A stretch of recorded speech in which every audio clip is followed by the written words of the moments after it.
And so, Megan, how have you seen that talent conversation change post-pandemic? And how, I guess what I'm really interested in, I was speaking to a recruiter several months ago, and they were saying that when they were recruiting in the past, someone might mention, oh, is there any flexible working available?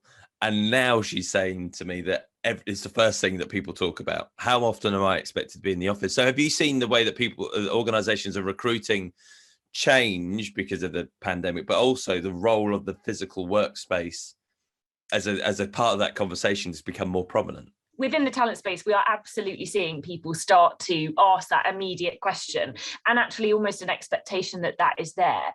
One of the things I think I've experienced with a number of organizations we've been working with is trying to nail what the message is and not seeing it as an experiment, because ultimately expectations have absolutely changed. And when people talk about hybrid, I think there's a real mixed understanding of what that actually means for the individual. But at PTHR, we talk a huge amount about purpose at work and finding self-managed systems that can really sort of shift the psychological contract.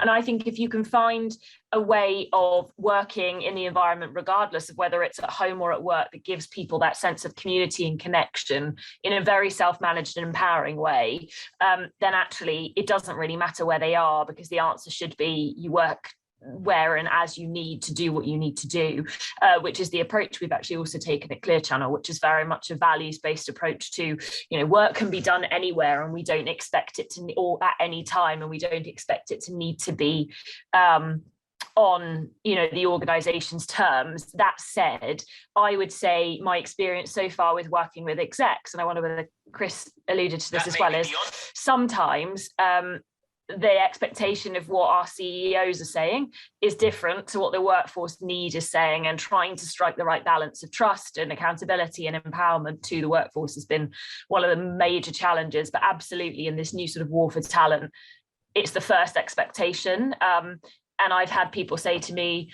I'd rather have 10 grand less than have to come into the office every day. And I think it is also having an impact on different brands. So I'm sure many people have seen the sort of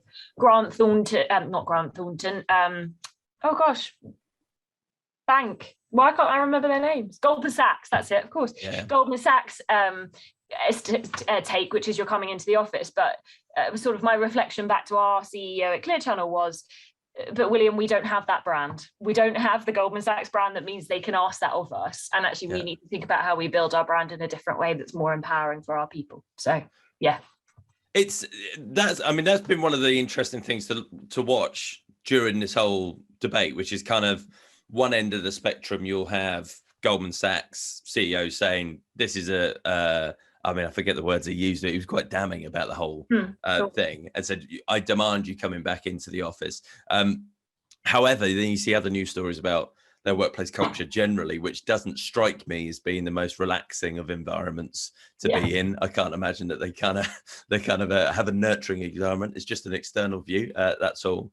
But on the other hand, then you had people like Spotify and Shopify and other technology firms with FY at the end of their name, probably sort of saying, look, work from wherever you want. And I think, for the ordinary organizations in between, that's been quite a confusing landscape to navigate. And you touching on culture there, I think it's really interesting, because that's been one of the things that people are concerned about. And you've got organizations talking to you that say, well, that's the kind of the reason we want to drag people in, because this nebulous thing called culture feels even more nebulous when everyone's everywhere and I can't actually see people and hear stuff and pick up on vibes. So are you finding that that's really this kind of pivot point with this whole debate? Absolutely, yeah. And I think that's some of the reason why, I think a lot of people pre-pandemic would say that a lot of their cultural or ritual, and at PTHR we talk a lot about the sort of rituals, so that the known things in the organization that happen on a regular basis,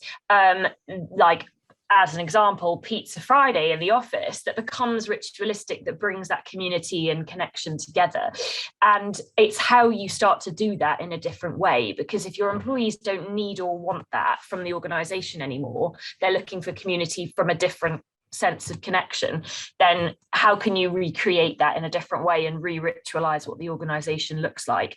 And I think when you've been so used to a office first mentality, actually talking about hybrid by design, which you think about organization design and the operating model that the organization has, you almost need to look at every single touch point that has been designed in such a way that says office first.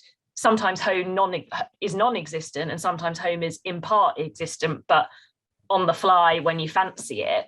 And so for PTHR, it's really, like what Chris said, a total infrastructure operating model, people, place, and really thinking about process as well. So how does the systems and infrastructure really enable a hybrid environment rather than a office one, which by proxy will drive culture because it's driven from a sense of purposeful and meaningful way of doing things. And they're the kind of conversations we're having with our clients at the moment, which is how do you really connect back to what your purpose is, and how does that working model enable that? At PTHR, we are a totally self-managed, totally remote workforce across completely different geographies. I have never met 90% of my colleagues there, and we do that connecting to a whole operating model that drives that, which I can talk about for hours if you like, but yeah, it can be done. I think it's looking at the whole system.